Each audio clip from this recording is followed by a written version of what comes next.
উত্তৰ Lakhimpur town model স্কুলত শৈক্ষিক আলাপ সম্পন্ন। লখিমপুৰ জিলাৰ উত্তৰ লখিমপুৰ টাউন মডেল স্কুলত আজি ৩ মাৰ্চত শিক্ষাৰ্থীসকলক লৈ এক মনোজ্ঞ শৈক্ষিক আলাপ সম্পন্ন হয়। শৈক্ষিক আলাপত ভাগ লৈ বিশিষ্ট শিক্ষাবিদ পৰেশ বৈশ্যই কয় যে এই বিদ্যালয়খন অসমৰ এখন লেখত ল'বলগীয়া বিদ্যালয়।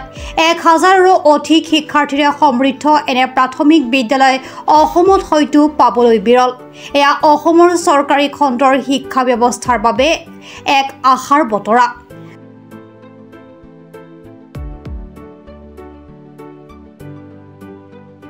যিটো সময়ত শিক্ষাৰ্থীৰ অভাৱত চৰকাৰী শিক্ষানুষ্ঠান বন্ধ হ'বলৈ ধৰিছে, সেই সময়ত এই বিদ্যালয়খনে অসমৰ চৰকাৰী খণ্ডৰ বিদ্যালয়ৰ বাবে আদৰ্শ হ'বলৈ সক্ষম হোৱা বুলি বৈশ্যই মন্তব্য কৰে।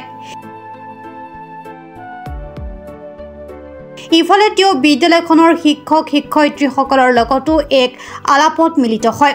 তেওঁ শিক্ষাৰ্থীসকলক সকলো কথা বুজি শিকিবলৈ আহ্বান জনায়।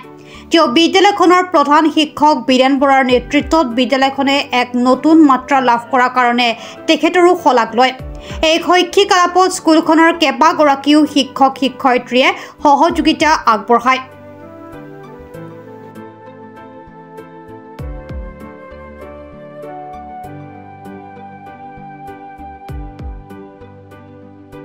নমস্কাৰ। এই বিদ্যালয়খনৰ নাম আছিল উত্তৰ লখিমপুৰ টাউন মডেল প্ৰাথমিক বিদ্যালয়।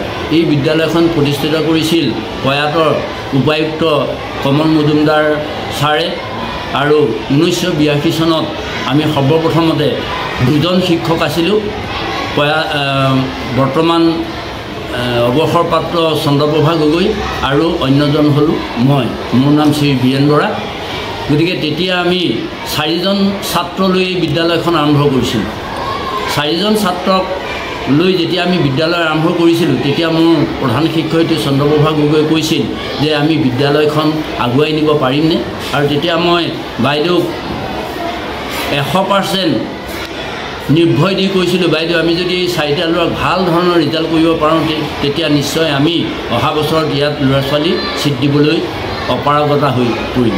ঠিক তেনেকৈ তেওঁলোকৰ লগত অভিভাৱকৰ লগত ছাত্ৰ 4জনৰ লগত বৰ হৃদয়ংগম হৈ তেওঁলোকক মই অশেষ কষ্ট কৰিছিলোঁ আৰু কষ্টৰ বিনিময়ত অৱশেষত সেই 4জন ল'ৰাই আমাৰ জিলাৰ প্ৰাথমিক যি বৃত্তি পৰীক্ষা আছিল, সেই বৃত্তি পৰীক্ষাত প্ৰথম, দ্বিতীয় আৰু চতুৰ্থ স্থান পাবলৈ সক্ষম হৈছিল। আৰু সেই ৰিজাল্টৰ ওপৰতে নিৰ্ভৰ কৰি দ্বিতীয় বছৰ এই বিদ্যালয়খনত প্ৰায় 100ৰো অধিক ছাত্ৰ ছাত্ৰী বিদ্যালয়লৈ আহিছিল। আৰু তেনেধৰণে আজি গৈ এই বিদ্যালয়ত বৰ্তমান এই বিদ্যালয়ত আছে 1011জন ছাত্ৰ ছাত্ৰী। আৰু প্ৰত্যেক বছৰে এই বিদ্যালয়ত নামভৰ্তি কৰিবলৈ 1000ৰো অধিক অভিভাৱক আহে। বৰ দুখ লাগে যে সেই সময়ত মোৰ চকু পানী ওলাই যায়। এইকাৰণে ওলাই যায় যিহেতু আমি চৰকাৰী বিদ্যালয়, এই বিদ্যালয়ত আমি ইণ্টাৰভিউ লোৱাৰ বিশেষ ব্যৱস্থা কৰিব নোৱাৰোঁ। সেয়েহে আমি তাৰে 1000ৰ ভিতৰত 175জন ছাত্ৰ ছাত্ৰী বা 200জন ছাত্ৰ ছাত্ৰীক প্ৰত্যেক বছৰে এডমিশ্যন দিওঁ।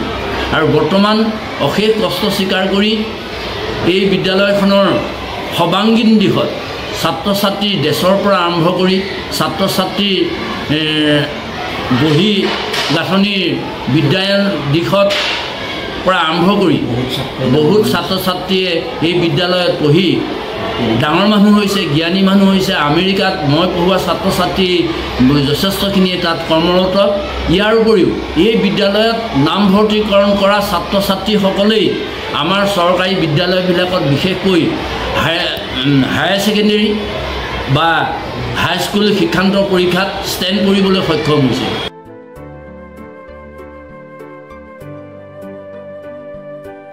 হাজোৰ পৰা কমলাকান্ত দাসৰ ৰিপৰ্ট, প্ৰাত টাইম ডিজিটেল।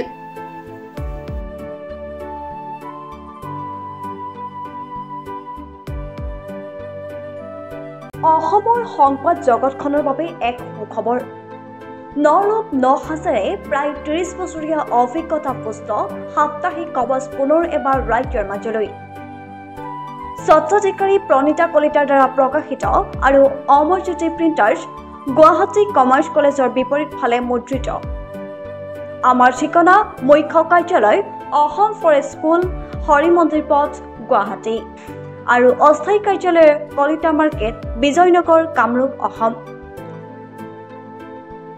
মোবাইল নং 9435114666 আৰু 7024722813 মেইল আইডি probhatiahom@gmail.com